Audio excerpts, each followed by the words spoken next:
Good afternoon. Good afternoon. Here I am back again with another podcast. Okay, so the city council wants a procedure from you detailing the following.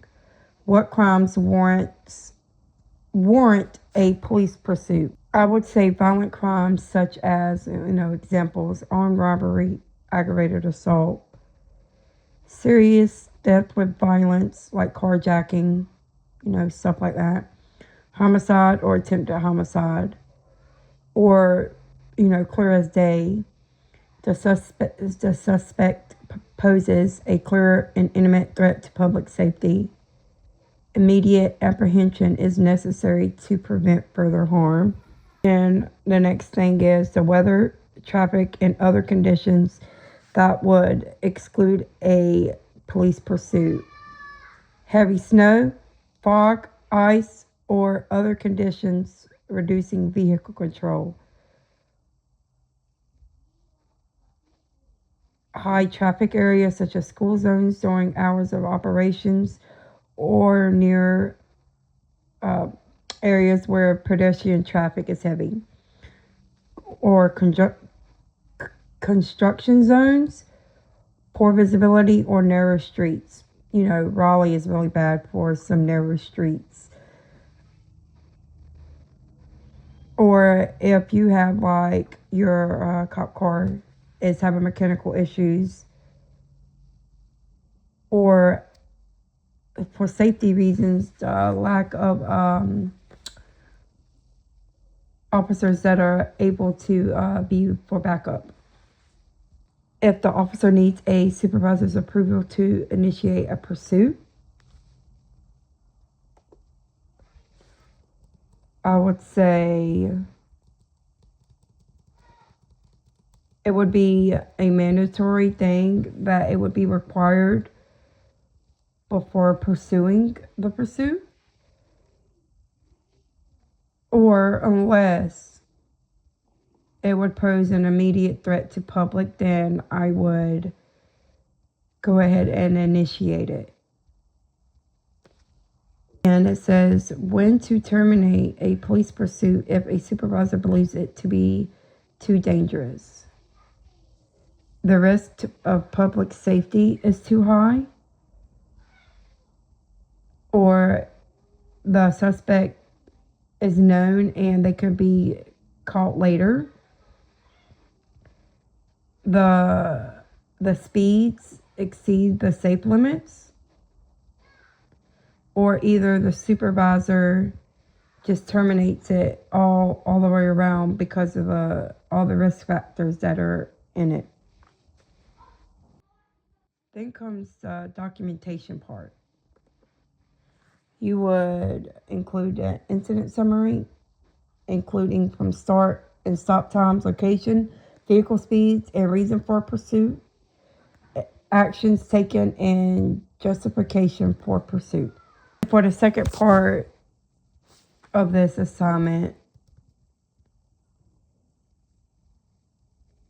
the City Council has asked for my recommendations on how to handle the rise in calls in this 3 block area and how to take non-police calls away from police so they can concentrate on police activities.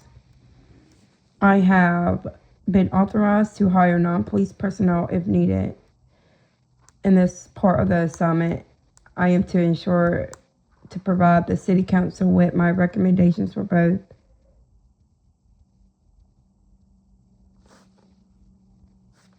make sure police officers are out during the peak crime hours, assign certain officers to designated hotspots rather than them being like rotate on a rotation. I would also use not just patrol cars, but have officers on foot, bicycles. Always make sure there's an increase in presence.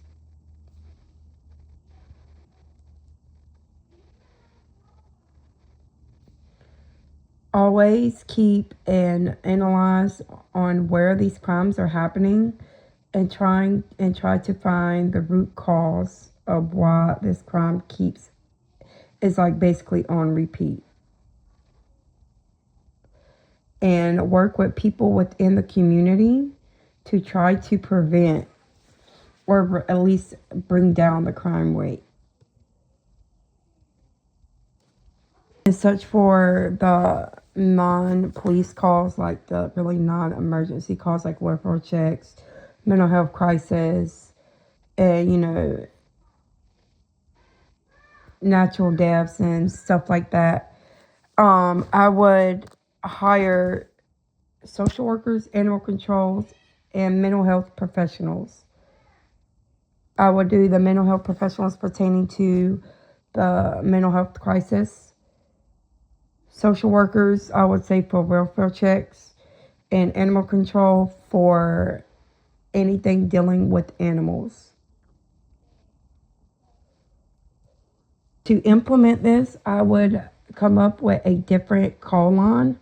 So instead of using 911, we would use like a 344. And that would be specifically only for non-emergency, like non-police requests. With having all this implemented, my expected outcomes are reduction in repeat crimes, increased officer availability for serious crimes,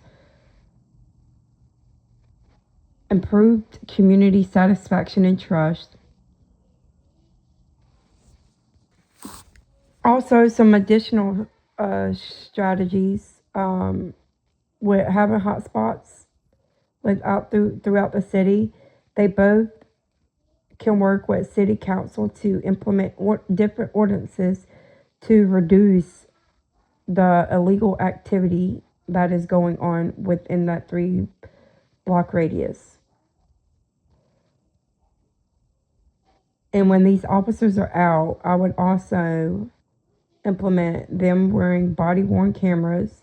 That way it can protect not just themselves, but everyone around.